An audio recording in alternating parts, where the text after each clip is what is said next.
या बच्चों तुम इसको ऐसे भी बोल सकते हो कि जो हमने, या फिर तुम ऐसे भी बोल सकते हो कि यहाँ से हमें क्या मिला, जो हमने केस सॉल्व किया वहाँ से x की वैल्यू 5 मिल गई, और केस के इनिशियल कंडीशन क्या था, इसको मान लो हमने 3 बोल दिया, इसको हमने 4 बोल दिया कि तो केस 2 का फाइनल आंसर क्या होगा, ऐसे बोलेंगे ना, फ्रॉम 3 इंटरसेक्शन 4, 3 और 4 का इंटरसेक्शन ले लिया, 3 क्या हमारे पास क्या है, -4 x बिलोंग्स टू क्या हमारे पास, ओपन -4 से 5 क्लोज, इसका और यूनियन x ऐसे लेंगे ना, इसका इंटरसेक्शन 5 के साथ। तो किसी भी सेट का अगर तुम 5 के साथ इंटरसेक्शन लेते हो तो क्या आ जाएगा, 5 आ जाएगा। तो ऐसे भी बोल सकते हो x क्या हो जाएगा हमारे पास 5। क्लियर है ये बात। तो यहाँ से हमारे पास सेकंड केस क्या हो गया 5। अब बच्चों आ जाते हैं थर्ड केस में। थर्ड केस क्या हमारे पास, केस नंबर 3। केस 3 क्या है, हमने कैसे बनाया था केस, ठीक है, केस जो है हमारा बन रहा था वो ऐसे, ठीक है। अब x क्या लेंगे, x इज ग्रेटर देन 5 लेंगे, x इज ग्रेटर देन 5 तो इंक्लूड कर लिया था ना हमने, यहाँ पे देखो केस 2 में 5 इंक्लूड कर लिया था, केस 3 में 5 छोड़ देंगे। तो क्वेश्चन क्या था हमारे पास, mod of x minus 5 plus of mod of x plus 4 is greater than equals to less than equals to 7, not greater than equals to, ठीक है। तो ये हमारा हो गया। तो अब इसको सॉल्व करते हैं। 5 से बड़ा कोई नंबर उठा लिया, 6 उठा लिया, ये पॉजिटिव तो दोनों हट जाएगा, x minus 5 plus x plus 4 क्या हो जाएगा, लेस देन इक्वल्स टू 7। तो क्या हो गया 2x minus 1 minus 7 is less than equals to 0। तो 2x minus 8 is less than equals to 0, तो 2 भी हटा दिया, x minus 4 is less than equals to 0, तो x is less than equals to 4। ये क्या बोल रहा है, ये बोल रहा है 5 से बड़ा, और ये क्या बोल रहा है 4 या 4 से छोटा। तो ऑब्वियस सी बात है इस दोनों का इंटरसेक्शन क्या है 5, ये क्या है 5। तो केस 3 का भी हमारा आंसर क्या हो गया 5। तो जो अब हमारे पास केस 1 का भी सॉल्यूशन क्या मिला हमें, तो हमारा जो फाइनल आंसर होगा वो फाइनल आंसर क्या हो जाएगा, S1 union S2 union S3। S1 भी हमें 5 मिला, S2 भी हमें 5 मिला, S3 भी हमें 5 मिला, तो यूनियन भी 5 होगा।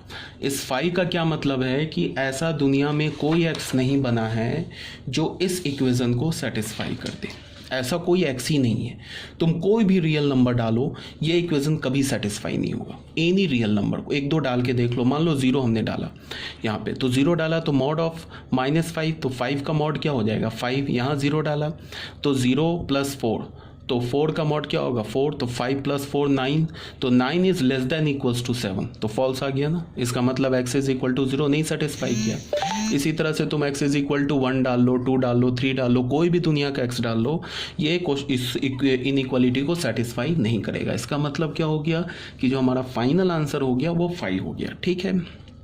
ये था हमारा क्वेश्चन नंबर 9 भी सॉल्व, ठीक है।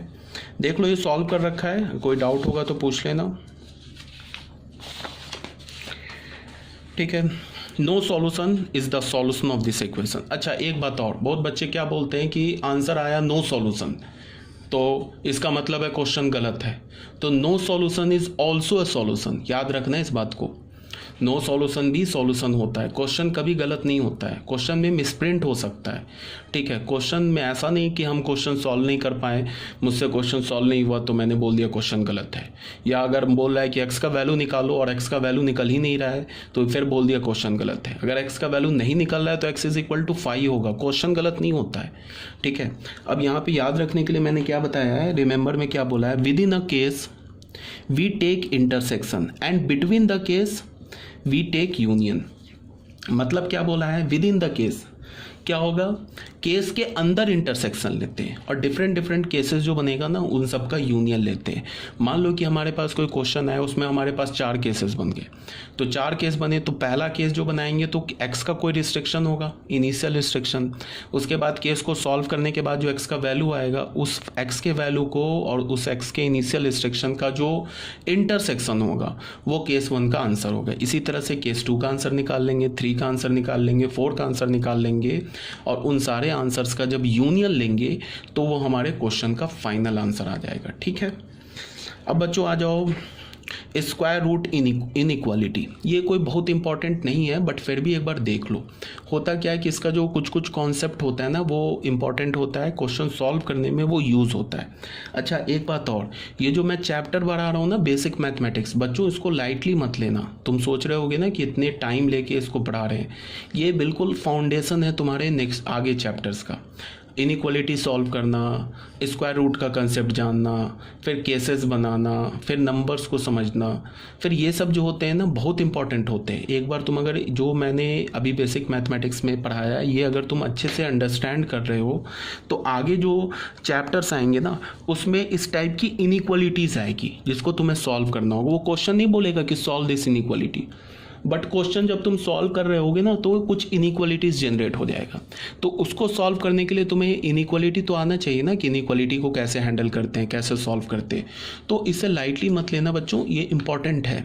ठीक है, और ऑब्वियस ये बात है कि देखो तुम लोग को जो मैं पढ़ा रहा हूँ ना इसको एक बात और याद रखना कि जो भी तुम्हें PDF दे रहा हूँ वो मोर देन इनफ है for board, JEE mains and JEE advance.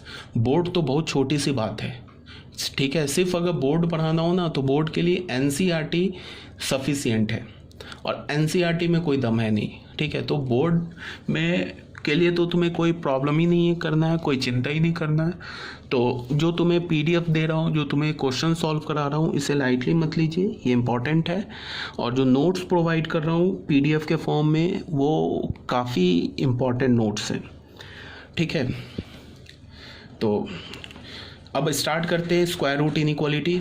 Square root inequality में क्या कुछ छोटे छोटे पॉइंट्स हैं जो आप ऑलरेडी जानते हो, ऑलरेडी बताया जा चुका है। फर्स्ट पॉइंट में क्या है, for root under A to B defined A is greater than equals to 0। Square root के अंदर कुछ भी लिखा हो, स्क्वायर रूट के अंदर कुछ भी कब लिखा होगा, या तो एक्सप्रेशन लिखा होगा या तो नंबर लिखा होगा। अगर एक्सप्रेशन लिखा है, नंबर लिखा है, तो उस स्क्वायर रूट को डिफाइंड होने के लिए जो स्क्वायर रूट के अंदर लिखा है ना वो या तो पॉजिटिव होना चाहिए या तो 0 के इक्वल होना चाहिए। और स्क्वायर रूट का जो वैल्यू आता है, जैसे मैंने बोला कि रूट अंडर A बोला, तो ये जो A है ना, A या तो ग्रेटर देन इक्वल्स टू 0 होना चाहिए। अगर A लेस देन 0 है तो क्या होगा, फिर ये पूरा डिफाइंड ही नहीं होगा, नॉट डिफाइंड हो जाएगा। और रूट अंडर A का जो वैल्यू आएगा वो भी ग्रेटर देन इक्वल्स टू 0 होता है। इस बात को याद रखना। मैंने अगर बोला कि रूट अंडर X क्या है तो तुम पहले बोलोगे कि इसको डिफाइंड होने के लिए X को ग्रेटर देन इक्वल्स टू 0 होना होगा। और अगर X is greater than equals to 0 है तो रूट X जो है ना ये भी ग्रेटर देन इक्वल्स टू 0 है। ठीक है, ग्रेटर देन इक्वल्स टू 0 बोलने का मतलब नॉन निगेटिव। नॉन निगेटिव का क्या मतलब, 0 एंड पॉजिटिव। ठीक है, तो ये बात यहाँ पे बोला जा रहा है। फिर रूट अंडर A भी ग्रेटर देन इक्वल्स टू 0 होगा। ये तो हमारा point number 2 and point number 3 जो आप ऑलरेडी जानते हो। अब बच्चों आ जाओ पॉइंट नंबर 3 में, ये भी आप ऑलरेडी जानते हो बट फिर भी मैंने यहाँ पे लिख दिया। इनइक्वालिटी में जैसे इक्वालिटी में हम बोथ साइड स्क्वायर करते हैं ना, स्क्वायरिंग बोथ साइड्स कर देते हैं, ऐसा इनइक्वालिटी में नहीं होता है। इनइक्वालिटी में अगर दोनों नंबर पॉजिटिव है तो आप स्क्वायर कर सकते हो। तो अगर दोनों नंबर पॉजिटिव है और तो स्क्वायर करोगे तो इनइक्वालिटी का साइन चेंज नहीं होगा। अगर दोनों नंबर निगेटिव है और अगर तुम तो भी स्क्वायर कर सकते हो। मतलब क्या है कि दोनों पॉजिटिव नंबर है तो स्क्वायर कर सकते हो, दोनों निगेटिव है तो भी स्क्वायर कर सकते हो। बट अगर दोनों निगेटिव है तो स्क्वायर करने पे इनइक्वालिटी का साइन चेंज हो जाएगा, और अगर दोनों पॉजिटिव है तो स्क्वायर करने पे इनइक्वालिटी का साइन चेंज नहीं होगा। ये बताया जा रहा है। मतलब क्या हो रहा है ये बता रहा हूँ। अगर मैंने बोला A is greater than B बोल दिया और यहाँ तुम्हें दोनों बता दिया, A भी पॉजिटिव है B भी पॉजिटिव है, तो तुम बिल्कुल स्क्वायर कर सकते हो। ठीक है, तो यहाँ से स्क्वायर करोगे तो हो जाएगा A square is greater than B square, equals to है तो भी चलेगा। स्क्वायरिंग करोगे साइन इनइक्वालिटी का चेंज नहीं होगा। अगर मैंने बोला A is less than equals to B है और मैंने बोल दिया A और B दोनों पॉजिटिव है, फिर भी स्क्वायर कर सकते हो, साइन चेंज नहीं होगा। मतलब A square is less than equals to B square होगा। ये ट्रू है, समझ रहे हो बात को। अगर मैंने बोला A is greater than equals to B और मैंने बोला कि A भी निगेटिव है और B भी निगेटिव है, दोनों निगेटिव है, फिर भी तुम स्क्वायर कर सकते हो, कोई प्रॉब्लम नहीं है। बट स्क्वायर करोगे तो इनइक्वालिटी का साइन रिवर्स हो जाएगा। अगर ऐसे लिखा है और दोनों निगेटिव है A और B तो भी स्क्वायर कर सकते हो, तो बट इनइक्वालिटी का साइन रिवर्स हो जाएगा। क्यों रिवर्स हो जाएगा वो ऐसे देखो, मान लो A is greater than B लिखा है और मैंने बोल दिया A is positive, B is positive, sorry positive not negative, अगर ऐसे मैंने बोल दिया तो अगर मैंने माइनस से मल्टीप्लाई किया तो इनइक्वालिटी का साइन चेंज होगा। अब अगर ए निगेटिव है तो माइनस ए तो पॉजिटिव है ना, तो यहाँ भी पॉजिटिव आ गया, यहाँ भी पॉजिटिव आ गया। अब स्क्वायरिंग कर दो, माइनस ए का square is less than equals to minus B का स्क्वायर, तो यहाँ से क्या हो गया, A square is less than equals to B square. ठीक है, तो मैं तुम्हें क्या बता रहा हूँ बच्चों, इसको समझो कि अगर दोनों साइड इनइक्वालिटी के पॉजिटिव है, चाहे वो इनइक्वालिटी का कोई भी साइन हो, पॉजिटिव हो, ग्रेटर देन इक्वल्स टू हो, लेस देन इक्वल्स टू हो, greater than zero, greater than हो, लेस देन जीरो, अगर दोनों पॉजिटिव है तुम बिल्कुल स्क्वायर कर दो, इनइक्वालिटी का साइन चेंज करने की जरूरत नहीं है। अगर दोनों साइड निगेटिव है तो भी तुम स्क्वायर कर दो, बट इनइक्वालिटी का साइन चेंज कर दो। अगर उसमें से एक पॉजिटिव है एक निगेटिव है तो स्क्वायर रूट वैलिड, स्क्वायरिंग करना वैलिड नहीं है। ठीक है, और अगर हमें ए और बी का साइन ही नहीं पता है तो भी स्क्वायर नहीं कर सकते। अगर हमें ए और बी का साइन पता है तो फिर हम क्या करेंगे, साइन पता है तो साइन देखेंगे, अगर दोनों पॉजिटिव है ए और बी तो स्क्वायर कर देंगे, इनइक्वालिटी का साइन चेंज नहीं करेंगे। अगर ए और बी दोनों निगेटिव है तो भी स्क्वायर कर देंगे, इनइक्वालिटी का साइन चेंज कर देंगे। अगर ए और बी का साइन ही नहीं पता है, हमें पता ही नहीं ए पॉजिटिव है निगेटिव है, तो स्क्वायरिंग वैलिड नहीं है। अगर हमें पता है इनइक्वालिटी का साइन कि एक पॉजिटिव है एक निगेटिव है तो भी स्क्वायरिंग वैलिड नहीं है। तो स्क्वायरिंग कब वैलिड है, या तो दोनों पॉजिटिव हो या तो दोनों निगेटिव हो। अगर दोनों पॉजिटिव है तो स्क्वायरिंग करके साइन चेंज कर दो, सॉरी अगर दोनों पॉजिटिव है तो डायरेक्ट स्क्वायर कर दो, साइन चेंज मत करो। अगर दोनों निगेटिव है तो स्क्वायरिंग करके साइन चेंज कर दो। ठीक है, काफ़ी बोल दिया, यही बात लिखा हुआ है पॉइंट नंबर 3 में। ठीक है, ये बात को यहाँ पे समझाया गया, if both A and B are negative then simply square both sides and reverse the inequality sign. Simply क्या करो, स्क्वायर कर दो, इनइक्वालिटी साइन को रिवर्स कर दो। यही बताया गया, ऐसे ही सिंबल के फॉर्म में मैंने पॉइंट नंबर 4 में बताया। अगर पॉजिटिव पॉजिटिव है, ग्रेटर देन जीरो है, इधर भी पॉजिटिव इधर भी पॉजिटिव, स्क्वायर कर दो दोनों साइड, साइन चेंज नहीं होगा।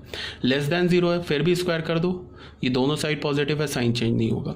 दोनों निगेटिव है, स्क्वायर कर दो तो साइन चेंज हो जाएगा। ये यहाँ पे अगर इक्वल्स टू जीरो तो भी यहाँ पे इक्वल्स टू जीरो तो भी वैलिड है। अगर क्या है, दोनों निगेटिव है, लेस देन जीरो, स्क्वायर कर दो, साइन चेंज हो जाएगा। अब अगर सुनो, इधर पॉजिटिव लिखा क्वांटिटी और इधर निगेटिव लिखा है तो फिर हमें स्क्वायरिंग करने की जरूरत ही नहीं है, ये तो ऑलवेज ट्रू है, because positive is always greater than negative. और अगर इधर निगेटिव लिखा है इधर ग्रेटर देन पॉजिटिव लिखा है तो ये तो ऑलवेज फॉल्स है। तो यहाँ से x का वैल्यू क्या आ जाएगा, 5 आ जाएगा, और यहाँ से x का वैल्यू क्या आ जाएगा, ऑल रियल नंबर आ जाएगा। अब यहाँ से x का वैल्यू क्या आएगा, वो तो डिपेंड करेगा ना स्क्वायरिंग करके बाद इक्वेशन क्या बनता है, जो इक्वेशन बनेगा उसी के अकॉर्डिंग फिर x का वैल्यू मिलेगा। ठीक है, तो ये पॉजिटिव लिखने का क्या मतलब है, पॉजिटिव लिखने का मतलब कि कोई एक्सप्रेशन लिखा हुआ है जो x के हर एक वैल्यू के लिए पॉजिटिव है। यहाँ पॉजिटिव लिखने का मतलब कि कोई एक्सप्रेशन लिखा है जो x के हर एक वैल्यू के लिए पॉजिटिव है, अब तुम स्क्वायर कर सकते हो। ठीक है ना, तो स्क्वायर करोगे फिर सॉल्व करोगे, वहाँ से आंसर निकालोगे। और अगर इधर पॉजिटिव है इधर निगेटिव है तब तो कोई स्क्वायरिंग करने की जरूरत ही नहीं है, सीधे x का value all real number, because it is always true.